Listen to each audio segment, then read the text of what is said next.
Bunny Boy Creations. Hi, hello, నమస్తే అందరికీ.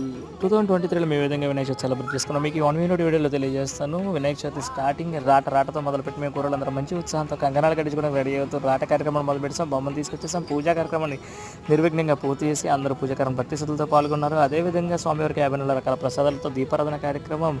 దీపాలు వెలిగించడానికి మా ఇంటి దగ్గర ఉన్న వీధిలో ఉన్న ఆడవాళ్ళందరూ కూడా చేసిన సహాయం. దీపారాధన కార్యక్రమం అద్భుతంగా ముగియడంతో పాటు స్వామివారికి అఖండ దీపము, అభిషేకాలు, అదేవిధంగా అఖండ దీప జ్యోతి ప్రజ్వలనతో పాటు హారతులు, సాంస్కృతిక కార్యక్రమాలు, అదేవిధంగా బొమ్మ కదలకుండా వెల్డింగ్ చేసిన వెల్డింగ్లు, స్వామివారి బయలుదేరేటప్పుడు ఇచ్చిన హారతులు, అంగరంగ వైభవంగా తాళ మేళాలతో తప్పటిగుట్లతో స్వామివారి ఊరేగింపు కార్యక్రమాలు, నిమజ్జన కార్యక్రమాన్ని తీసుకొచ్చిన తర్వాత మేము పడిన అగచాట్లు. లాస్ట్ ఇయర్ 14 అడుగులు మేము పెట్టిన మేము ఈ సంవత్సరం 7 అడుగులకి ఎందుకు పరిమితం అనే విషయాన్ని మీకు నెక్స్ట్ వీడియోలో తెలియజేస్తాను. అలాగే వీడియో నచ్చినట్టయితే లైక్ చేయండి, షేర్ చేయండి, కామెంట్ చేయండి, సబ్స్క్రైబ్ చేసుకోమా, మంచి కంటెంట్ ఇద్దాం.